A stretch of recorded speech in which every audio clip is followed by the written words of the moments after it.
So this is The View speaking about Jason Aldean's lyrics.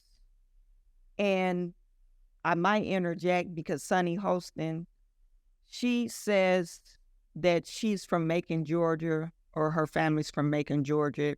And she says Macon is a really racist town. And she claims that her father is from Macon and some other parts of Georgia. And she wants everyone to know that we cannot ignore racism. It's in our face every day. She's getting so tired of people ignoring racism. A few days ago, I asked you guys, in today's age, have you ever experienced blatant racism? Or even if you felt like hidden racism? I don't know what that would look like if it's hidden. But you put it in a chat. So let's see what they're talking about. So country singer Jason Aldean is getting backlash for the video of his song Not in a Small Town, which critics are saying is racist. It's got lyrics, racist lyrics, and images. Aldean says the song's about unity. Here's South Dakota Christian Noam defending him. Here's the clip. I am shocked by what I'm seeing in this country, with people attempting to cancel this song and cancel Jason. I think a lot of times people that go out and fight every day on these important issues and have an opinion and remember the freedom and liberty that this country was founded on, get persecuted from it. And we're seeing that with the Aldeans right now and the songwriters that work so hard on this. And I just want them to know that we support them. We love them. Thank you for writing a song that America can get behind. And boy, keep singing, keep playing. And if you want to come to South Dakota, I'll let you play anywhere. You let them play anywhere? You own South Dakota now? Listen, you know, there are lyrics in the song, and I think, you know, he talks about life in a small town, and it's different, you know, and he shows these images. He's got folks from the Black Lives Matter movement, and he's talking about people taking care of each other. And I find it so interesting that it never occurred to Jason or the writers that that's what these folks were doing. These folks from Black Lives Matter was taking care of their own by burning up the city stores or the neighborhood stores that they live in. They're taking care of their own people by destroying establishments where their mama, daddy, sister, brother work. That's how they take care of their own people. Let's look at this image. This is how you take care of your people. You burn down the street in their vehicles. You smash their vehicles. You loot stores. Who do you think work in these stores?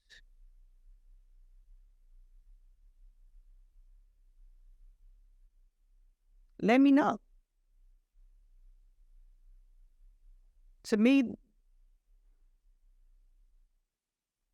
the logical explanation that these ladies are not given, it seemed like they just one flown over the cuckoo's nest. It's just like, doesn't make sense for them to try to make that connection of, oh, they're taking care of their people. You're not. Of each other. And I find it so interesting that it never occurred to Jason or the writers that that's what these folks were doing.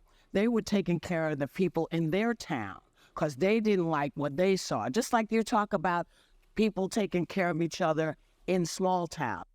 You're not taking, just, okay, let's say, oh, you're taking care of people in their town.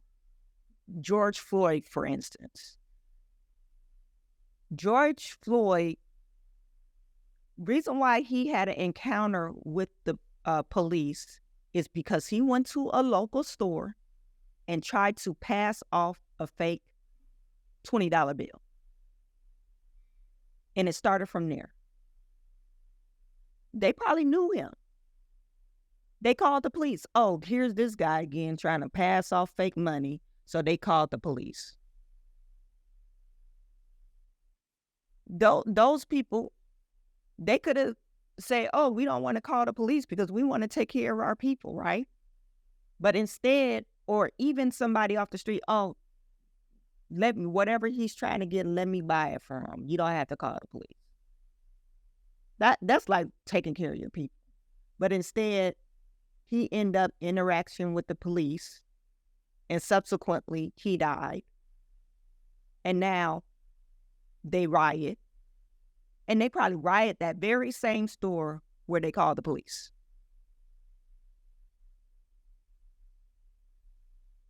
Where they filmed out where George Floyd was getting assaulted by the police officer, and they filmed it.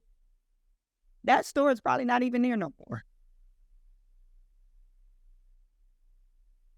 We do the same thing in big towns. You just have to realize you don't do the same thing in big towns. In big towns, it's every man for yourself.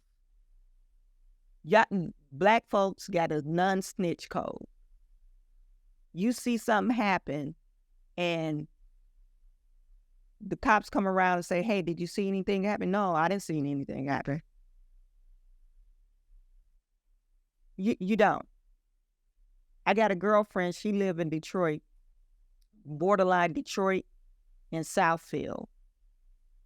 Before she moved, she was renting a place, but before she moved to buy her house, and she's still kind of in the same area, but now she's on the Southfield side. She got her crib was broken into 3 times. And you know, it was probably one of her neighbors watching her leave, and they know when she's coming in and out from work. 3 times in the span of like 6 or 7 months. That's how they take care of you in big towns, in a city. So stop with the madness, Whoopi. is that when you make it about Black Lives Matter, people kind of say, well, are you talking about Black people? What are you talking about here? If we're talking about Americans taking care of each other, then it shouldn't be about Black Lives Matter. You should be able to show all the different things that have gone on in our country where people stood up and said no more. We do the same thing that small towns do. That's my 2 cents to that. And your 2 cents wasn't worth 2 cents. It was a bunch of crap. Listen, I'm actually not going to give him the benefit of the doubt. And I'm pleased that you are, and I'm pleased that you are. Agree that he should be allowed to say whatever. Because as a lawyer, when I put my legal hat on, I don't believe in censorship. Right. However, this man is from... You do believe in censorship. That's why you're saying that. You believe in censorship. And I don't think his race, none of the things that he said is racist. I don't get where they're saying. He didn't say, nigga, don't come to my town. Did he say, nigga, don't come to my town? Y'all might be like, oh, Chawanne, don't say that word. No, did he say that? And also in the video, he not only showed like the Black Lives Matter protests, he showed actually people burning the flag, some white people in there. This is, you know, you got some white people in the police cops' face or whatever, and whatever type of riot it was or protest it was. There were different race of people in that video. You know, even a store robbery, he didn't depict the robber being a Black person. No, it was a white person. So why are they saying it's so racist? Macon, Georgia. My father's from Augusta, Georgia, and Macon, Georgia. I spent many summers there. Yeah, both. I spent... And you hear Joe Behar, she was like, both? Yeah, but because are you from Macon or Augusta? Which one is it?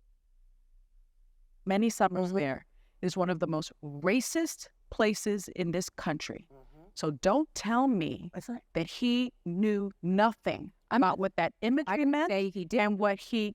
So I don't give him the benefit. But I'm saying, along with him, more people should also be. The other held thing accountable. is that what was evoked for me, which was, you're not going to get out of this town, are those sundown Yeah, don't let the areas. go down on you. Because there were times when Black people, my mother's in the audience today. Thank you for coming.